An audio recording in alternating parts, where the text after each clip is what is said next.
Gabriel Torres had been dead to the world for 6 years.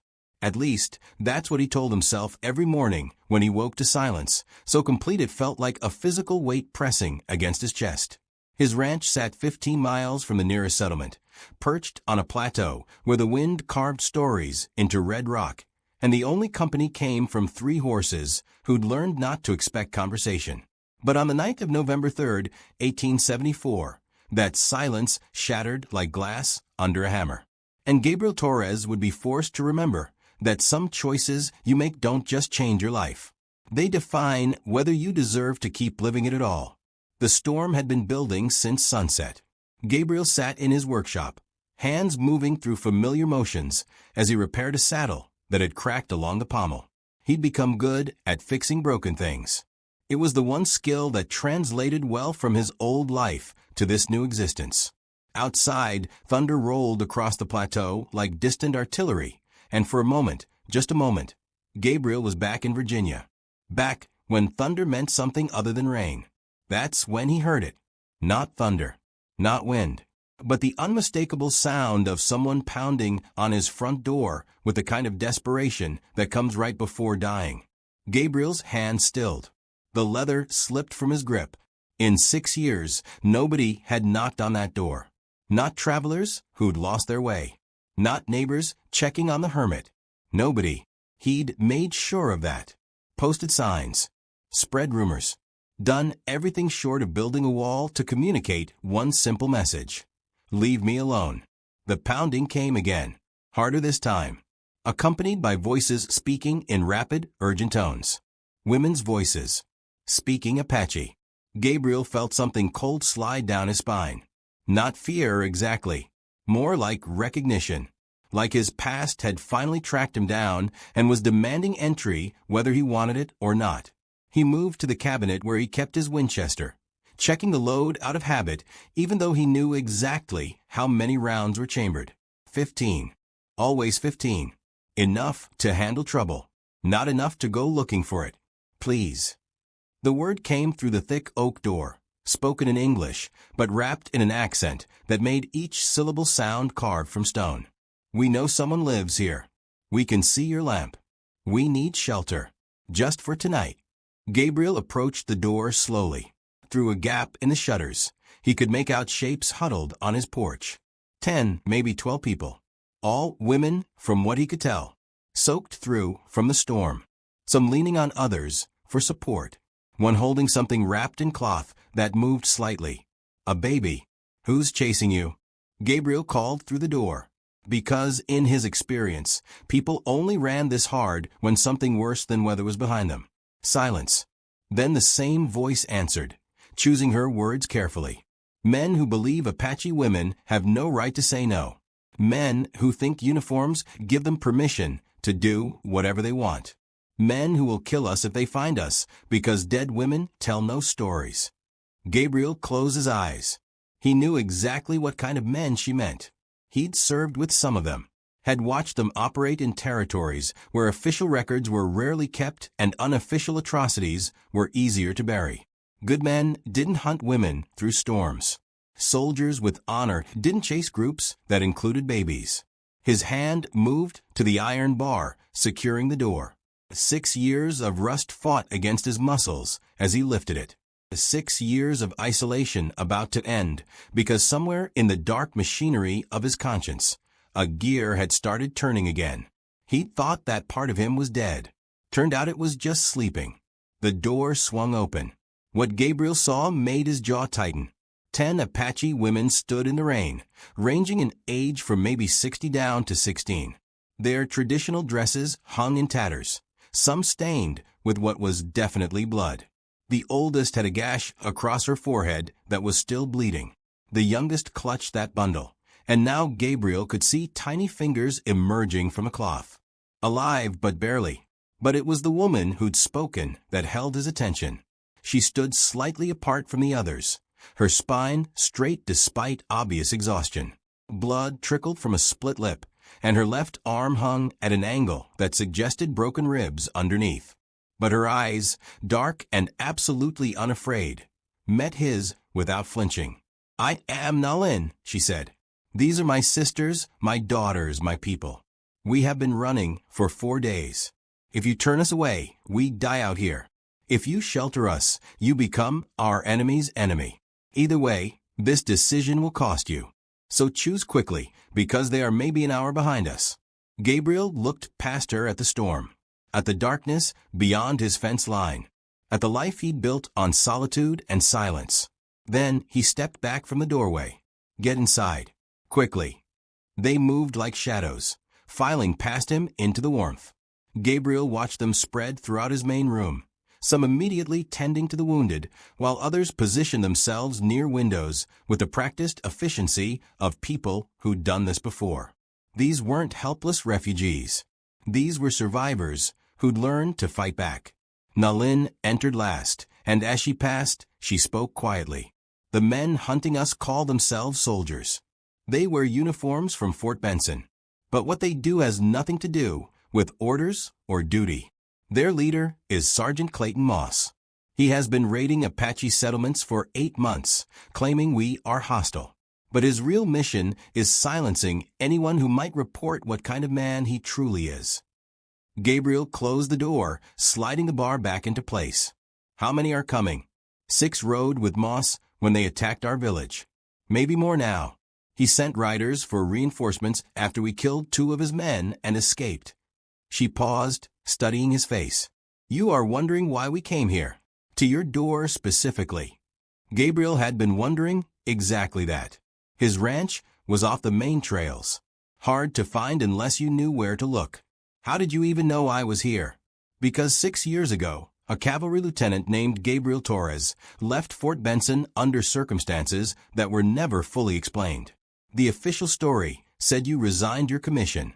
The unofficial story said you walked away in the middle of the night after discovering what was being done to prisoners, after threatening to report your commanding officer for war crimes, after becoming a problem that needed to disappear." Gabriel felt his chest tighten. "That's ancient history.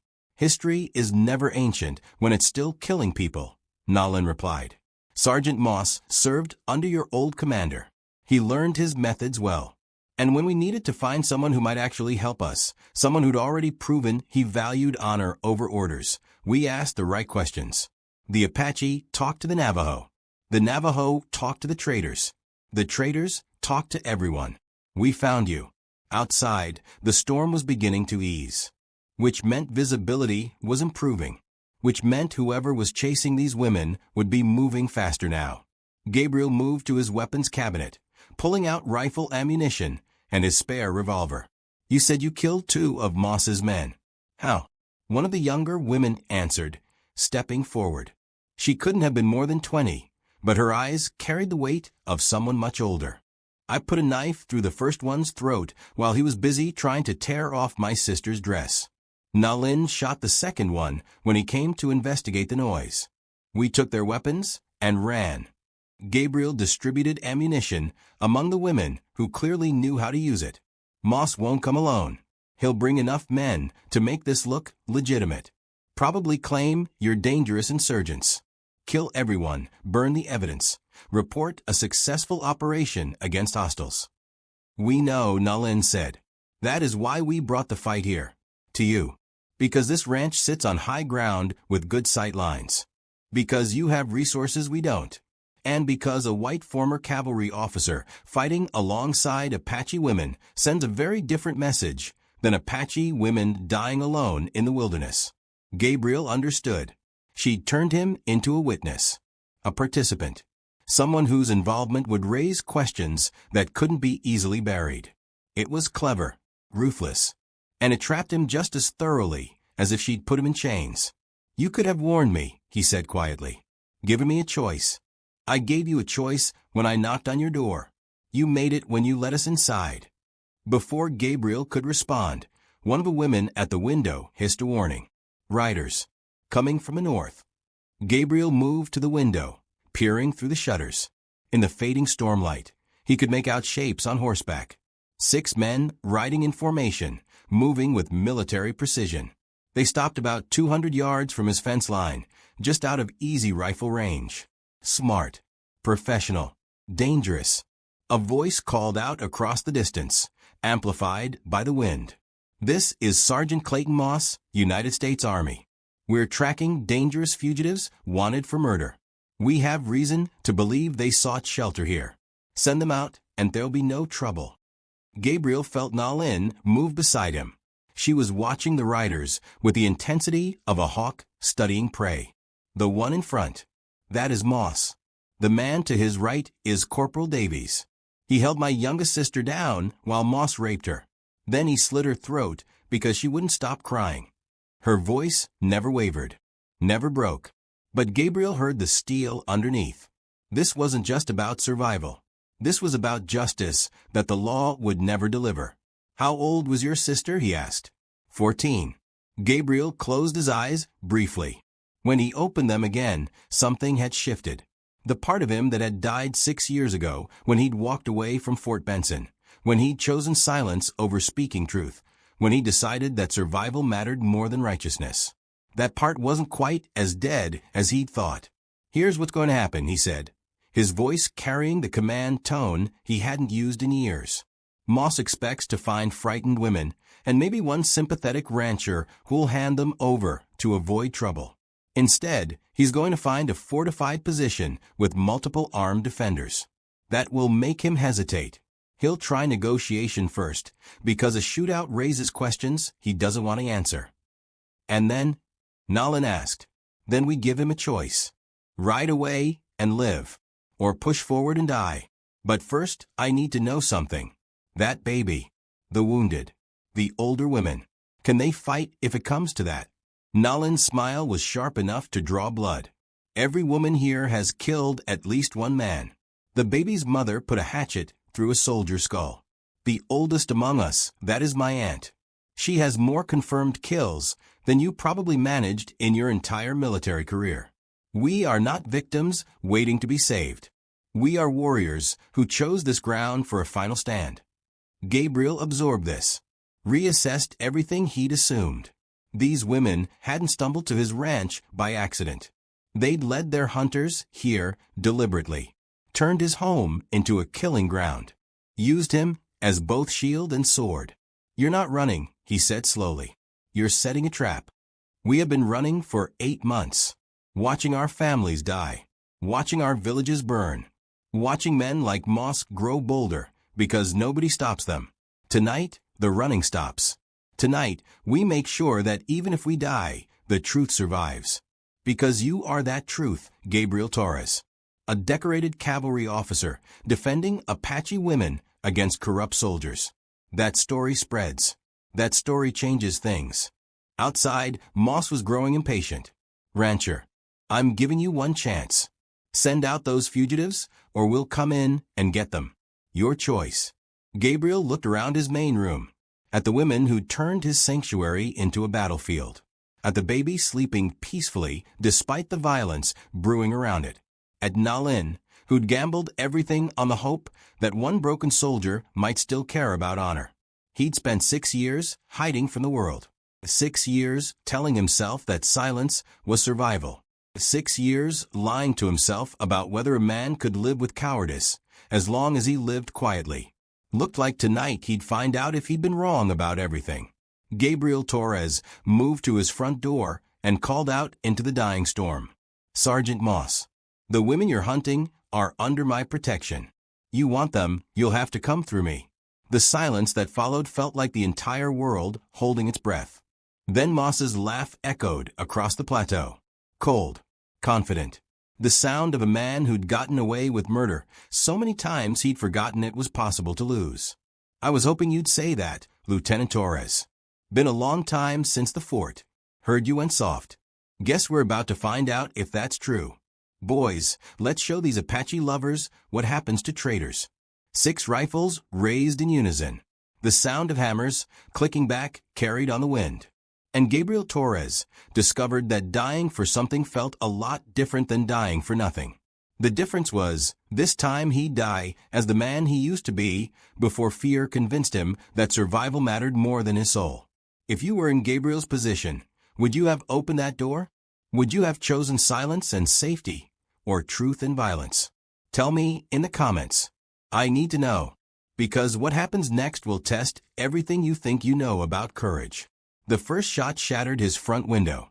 Gabriel dropped to the floor as glass exploded inward, showering the room in sharp fragments that caught the lamplight like scattered stars. But the Apache women didn't flinch.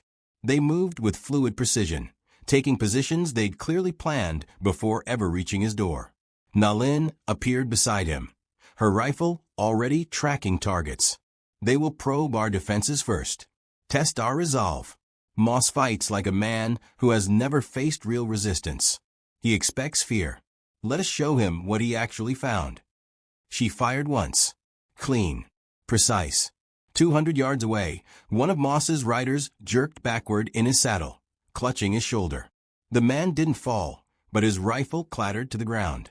The message was clear: we can reach you. We are not afraid, and we know how to shoot. Moss's voice boomed across the plateau, fury replacing confidence.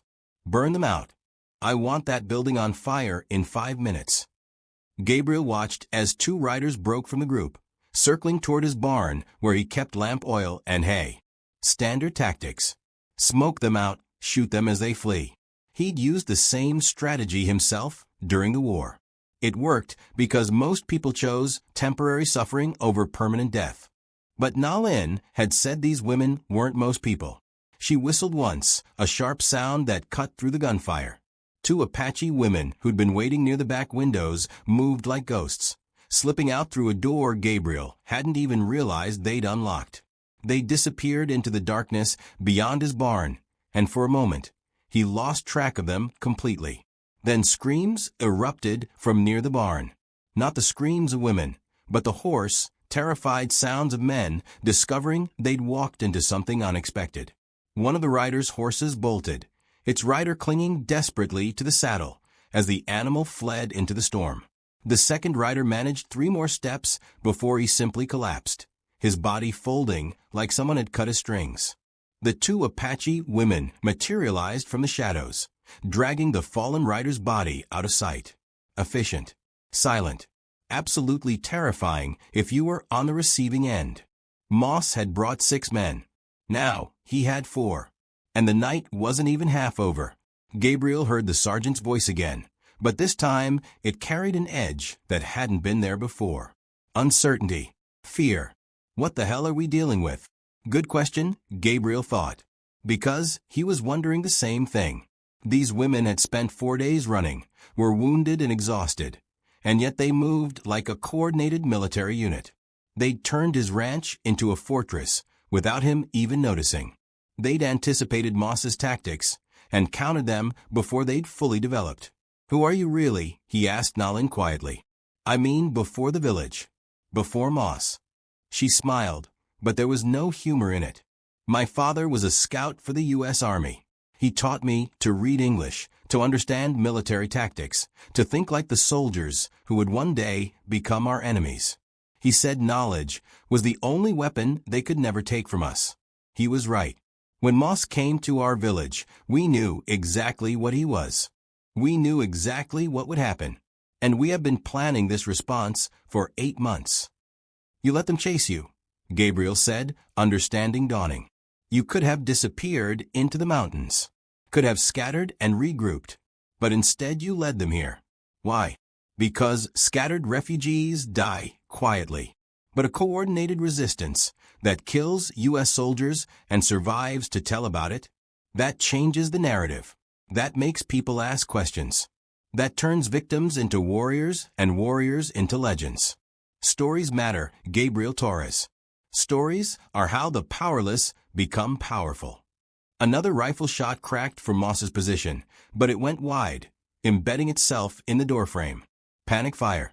The kind of shooting men did when they were losing control of a situation. Gabriel had seen it before. It always preceded either retreat or reckless assault. Moss chose assault. Everyone forward. Take that building now. For remaining riders spurred their horses, charging directly at Gabriel's ranch. It was brave and stupid in equal measure. Brave because they were riding into concentrated fire. Stupid because concentrated fire killed brave men just as efficiently as cowards. The Apache women opened up with everything they had. The night exploded into muzzle flashes and smoke and the screaming of horses hit by rounds meant for riders. Gabriel added his Winchester to the defense, methodically picking targets, squeezing the trigger with the muscle memory of a man who'd done this too many times to count. One rider fell. Then another. A third made it to the porch before Nalin put a bullet through his chest at point-blank range. The fourth, smarter or luckier than his companions, wheeled his horse and fled back toward where Moss waited. Silence fell like a curtain, broken only by the moaning of wounded men and the restless stamping of spooked horses. Gabriel reloaded, his hands moving automatically while his mind processed what had just happened. For professional soldiers, killed or wounded in less than a minute. By women who weren't supposed to be able to fight back. But where was Moss? The answer came not from the front, but from behind. A crash of splintering wood as something heavy hit Gabriel's back door. He spun, bringing his rifle up, but Nalin was faster. She'd anticipated this too. While everyone focused on the frontal assault, Moss had used his men as a distraction, circling around to attack from an unexpected angle. The sergeant burst through the shattered door, his face twisted with rage and fear and the desperate courage of a man who'd run out of options. His revolver was already up, tracking toward Nalin, his finger tightening on the trigger. Gabriel didn't think. His body moved on instinct. He lunged sideways, putting himself between the gun and Nalin. The revolver barked once, and Gabriel felt something punch him in the shoulder, spinning him around. Pain blossomed hot and immediate, but he stayed on his feet, his own weapon coming up even as he fell. But he didn't need to fire. Nalin was already moving. Her knife, concealed somewhere on her person, flashed in the lamplight. Once, twice. Moss staggered backward, his revolver clattering to the floor. He looked down at his chest, where two spreading stains bloomed dark against his uniform. Then he looked up at Nalin, and in his eyes, Gabriel saw the terrible recognition of a man who'd finally encountered justice. "You can't," Moss gasped, blood on his lips. "I'm United States Army. You kill me, they'll hunt you forever." Nalin leaned close, her voice soft but carrying to every corner of the room. "You stopped being Army the moment you decided rape was a weapon.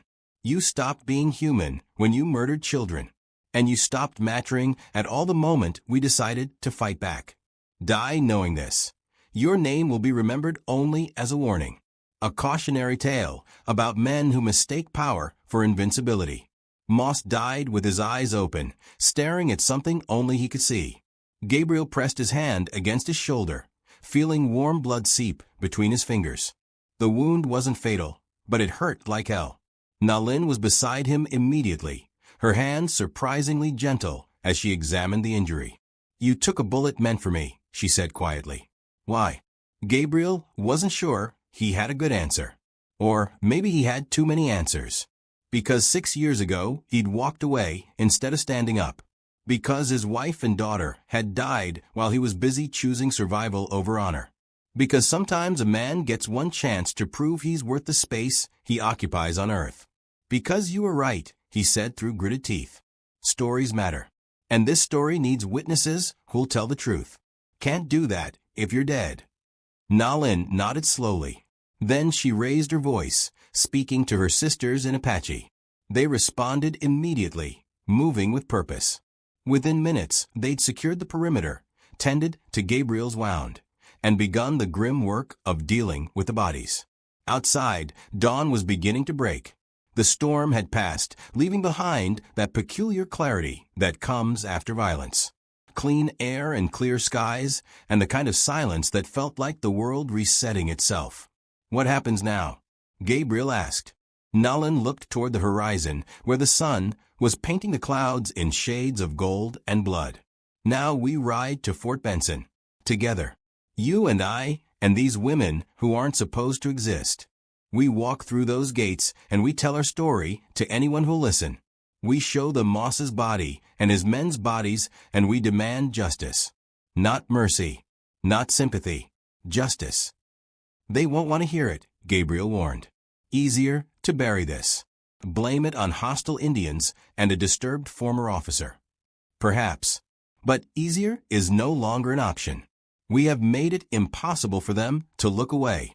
And you, Gabriel Torres, you are the proof that not every soldier forgot what honor means. That some men still choose right over easy. Gabriel thought about his 6 years of isolation. His 6 years of telling himself that silence was survival. His 6 years of slow death by cowardice. Then he thought about this night. About choosing to open a door when it would have been safer to keep it closed. About standing between a bullet and someone who deserved to live. Turns out dying for something felt a whole lot better than living for nothing. "All right," he said, getting to his feet despite the pain in his shoulder. "Let's go tell a story that'll make them uncomfortable. Let's make them look at what they've been pretending not to see. And if they don't listen, we'll tell it louder until they have no choice." Nalan's smile was the first genuine one he'd seen from her. "Welcome back to the living, Lieutenant Torres." As the sun climbed higher over his ranch, Gabriel Torres realized he'd been wrong about everything. Isolation hadn't kept him safe. It had just kept him small. Silence hadn't protected him. It had just made him complicit. And the only thing that had finally made him feel alive again was choosing to stand for something, even if it meant dying for it. The women gathered their wounded, secured their weapons, and prepared to ride. Gabriel took one last look at his ranch, at the home he'd built on fear and maintained through isolation. Then he mounted his horse and rode toward Fort Benson with 10 Apache women who'd taught him a lesson he should have learned 6 years ago. Some truths are worth dying for, but more importantly, they're worth living for. And the only way to live with yourself is to become someone whose story deserves to be told. Now tell me, would you have made the same choice? Would you have opened that door knowing it might destroy everything you'd built? Drop your answer in the comments. Because we need to know if there are still people willing to choose hard right over easy wrong. And if you want to hear another story about the choices that define us, click the video on your screen.